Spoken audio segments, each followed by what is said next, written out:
दोस्तों, ईरान से जुड़ी हुई कुछ ऐसी चीजें कि जो सच में आप लोगों को आज हैरान करके रख देगी। ईरान से जुड़े हुए इंटरेस्टिंग फैक्ट्स पर तो नजर डालेंगे ही, मगर उससे पहले आप लोगों की एक कंफ्यूजन भी दूर कर देते हैं कि ईरान एक मुस्लिम देश तो है, लेकिन एक अरब मुस्लिम देश नहीं है, बल्कि ईरान में रहने वाले मुसलमान तो नस्ली तौर पर पर्शियन है। इन लोगों की अपनी ही एक रिच हिस्ट्री है, अपना इतिहास है, और इस इतिहास पर इन लोगों को बहुत नाज है। नाज हो भी क्यों ना, क्योंकि ये इतिहास हजारों साल पुराना है। मतलब ईरान की जो सिविलाइजेशन थी, जो सभ्यता थी, वो दुनिया की जो सबसे पुरानी 2-3 गिनी चुनी सभ्यताएं हैं उनमें से एक हुआ करती थी।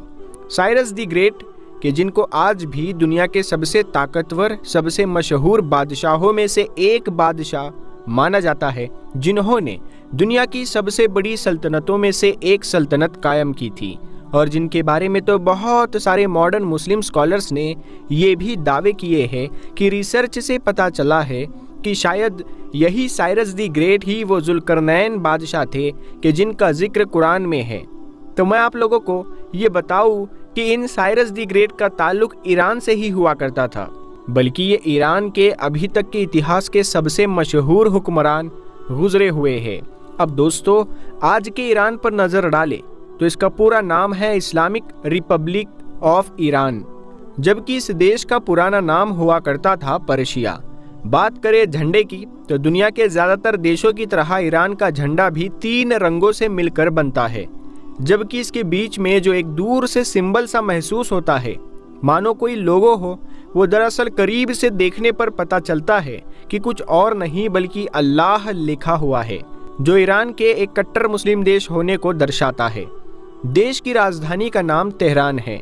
ज़मीनी एतबार से भी काफ़ी बड़ा देश माना जाता है, बल्कि मिडल ईस्ट में सऊदी अरेबिया के बाद ये दूसरा सबसे बड़ा देश है, और दुनिया के एंगल से भी देखें तो एरिया के हिसाब से इसकी रैंक लगभग 17 के करीब मानी जाती है। पॉपुलेशन यानी कि आबादी के मामले में भी इसकी रैंक दुनिया में लगभग यही आंकी जाती है। आबादी लगभग 9 करोड़ के करीब है, मतलब 9 करोड़ या ये कह सकते हैं कि 90 मिलियन के करीब पहुंचने ही वाली है। अगर ईरान की ज़बान की बात करें तो ईरान की जो ऑफिशियल लैंग्वेज है वो तो पर्शियन ही है, मतलब कि फ़ारसी ज़बान है। ज़्यादातर लोग बोलते भी यही है, मगर फिर भी दूसरी ज़बान बोलने वाले लोगों की भी एक अच्छी खासी तादाद यहाँ पर रहती है, जिसमें ख़ास तौर पर फ़ारसी के बाद अजेरी और कुर्दिश जैसी ज़बानों का नाम आता है। मिडल ईस्ट में ईरान का लिटरेसी रेट भी काफ़ी अच्छा माना जाता है, मतलब ईरान की लगभग 93% आबादी पढ़ी लिखी है। और यहाँ पर भी दिलचस्प बात यह है कि पिछले कुछ सालों के अंदर लिटरेसी रेट में बड़ी तेज़ी के साथ बूस्ट देखने को मिला है, वरना 1979 यानी ईरान में होने वाली क्रांति से पहले तो यही लिटरेसी रेट 50 से भी नीचे हुआ करता था। बात करें रिलीजन की तो यहाँ पर रहने वाले 99% तो मुसलमान ही है, और मुसलमानों में भी ख़ास तौर से एक शिया देश है, जबकि बाकी बचे हुए 0 कुछ % में यहूदी, ईसाई और इसके अलावा हिंदू भी वहाँ रहते हैं। हाँ, आप लोगों ने बिल्कुल सही सुना, ईरान के अंदर यहूदी भी रहते हैं। ईरान जो साइज़ में काफ़ी बड़ा है, वह लगभग दुनिया के 7 देशों के साथ अपना ज़मीनी बॉर्डर शेयर करता है। एक तरफ से देखेंगे तो इसमें आर्मेनिया है, अज़रबैजान है, तुर्की है, इराक है, जबकि दूसरी साइड में आपको अफ़गानिस्तान और पाकिस्तान भी मिल जाएंगे। ऊपर की साइड में आप लोगों को तुर्कमेनिस्तान भी मिल जाएगा।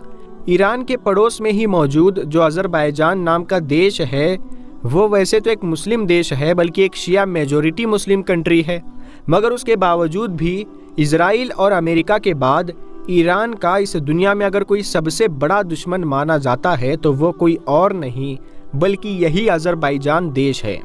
बिल्कुल तुर्की की तरह ही ईरान रिफ्यूजीज़ का भी गढ़ माना जाता है, जहां लगभग 8 लाख के करीब रिफ्यूजीज़ रहते हैं, जिनमें से ज़्यादातर का ताल्लुक तो अफ़गानिस्तान से ही है, क्योंकि लंबे वक्त तक वहां पर वॉर चली थी, जबकि कुछ % का ताल्लुक इराक से भी है। और हम जानते हैं कि इराक में भी अफ़गानिस्तान की तरह ही वॉर चल रही थी।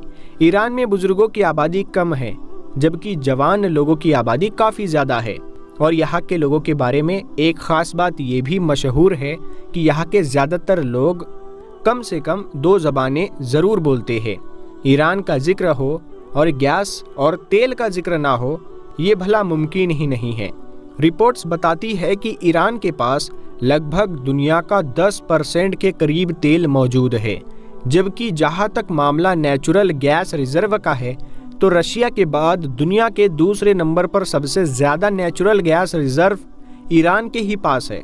इसके अलावा अगर आप लोग कालीन में इंटरेस्ट रखते हैं और आपको कालीन के बारे में थोड़ी बहुत भी नॉलेज है तो आपको ये पता होगा कि कालीन को लेकर ईरान ही दुनिया में सबसे ज़्यादा मशहूर है। और सिर्फ मौजूदा दौर में ही नहीं बल्कि इतिहास में हमेशा से ही यही ट्रेंड कर रहा है। दुनिया भर में जहाँ जहाँ भी अच्छी कालीनें इस्तेमाल होती है या आज भी हो रही है, वो सारी ईरान के कारीगरों के द्वारा ही बनाई गई होती है। खुद ईरान के अंदर भी आप लोगों को हर घर में एक से बढ़कर एक कालीन नजर आएगी। और तो और ईरान का नाम तो गिनीज वर्ल्ड रिकॉर्ड में भी दर्ज है, क्योंकि लगभग 60,000 स्क्वायर फीट की कालीन के जो हाथ से बनाई गई थी वो दरअसल ईरान के ही अंदर है। सिर्फ कालीन ही नहीं बल्कि ड्राई फ्रूट्स यानी मेवों को लेकर भी ईरान काफ़ी मशहूर है। जैसे मिसाल के तौर पर पिस्ता को ही ले लीजिए। हमारे यहाँ पर काफ़ी अहमियत जिसको दी जाती है, जो हमारे यहाँ पर काफ़ी महंगी मिलती है, वो ईरान में काफ़ी आम है, काफ़ी सस्ती है। वजह यही है कि ईरान के अंदर इसकी खूब पैदावार है। आज दुनिया में जितनी भी पिस्ता मौजूद है उसमें से लगभग 15 से 20% सिर्फ और सिर्फ ईरान के द्वारा ही सप्लाई की जाती है। पिस्ता के बाद केसर में तो ईरान दुनिया का नंबर 1 देश माना जाता है। मतलब दुनिया की ज़्यादातर केसर ईरान में ही पैदा होती है और दुनिया भर में 90% केसर को सिर्फ और सिर्फ ईरान के द्वारा ही एक्सपोर्ट किया जाता है। इन सब चीज़ों के अलावा ईरान के लोगों से जुड़ी हुई एक और चीज़ जो आप में से शायद बहुत सारे लोगों को बड़ी अजीब भी लगे, वो ये है कि ईरान में नोज़ सर्जरी का कल्चर काफ़ी आम है। मतलब यहाँ के लोग खूबसूरत दिखने के लिए या अपने फेस की खूबसूरती, अपने चेहरे की खूबसूरती को बढ़ाने के लिए अपने नाक की सर्जरी करवाते हैं।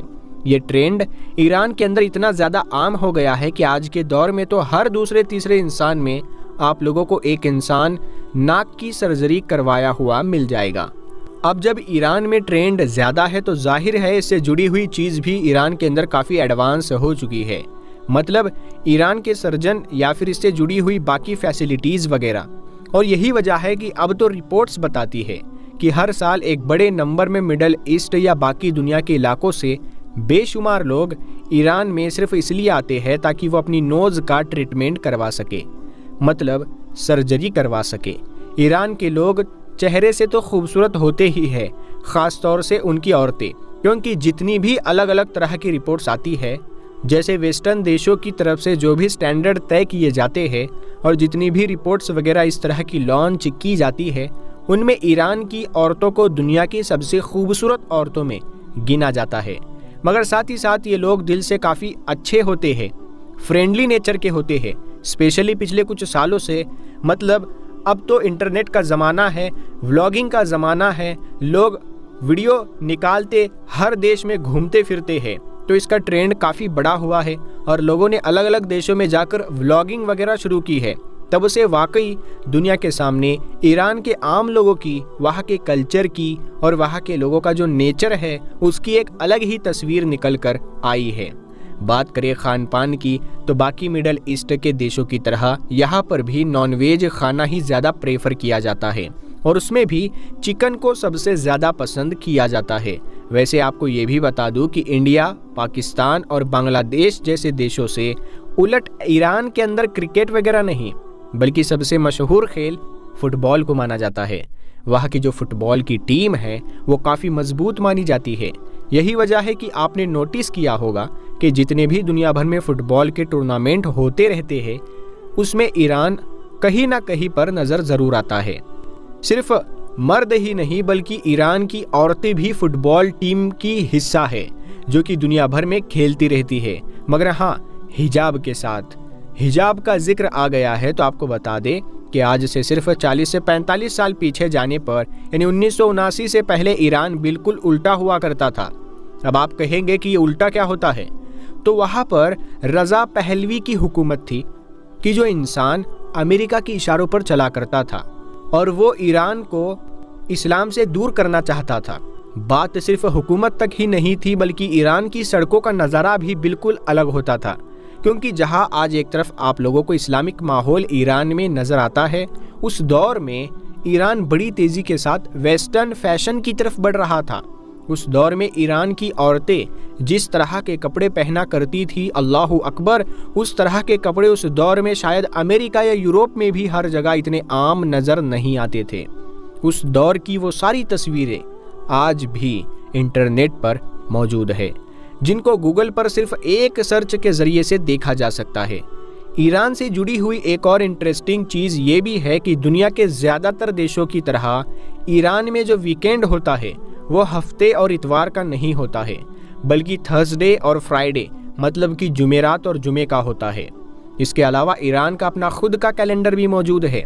जी हाँ दोस्तों, और वो स्ट्रिक्टली उसको फॉलो करते हैं। बाकी दुनिया के कैलेंडर पर वो नहीं चलते। वैसे तो ईरान से जुड़े हुए इंटरेस्टिंग फैक्ट बहुत है, उनकी कतार बहुत लंबी है, मगर ये वीडियो बहुत लंबी हो जाएगी। तो इस वजह से अगर आप और भी ईरान के बारे में ऐसे इंटरेस्टिंग फैक्ट्स जानना चाहते हैं तो इस वीडियो के नीचे कमेंट करें पार्ट 2। हम इसका पार्ट 2 बहुत जल्दी लेकर आएंगे। हम मिलते हैं आपको अगली वीडियो में, तब तक के लिए अस्सलाम वालेकुम।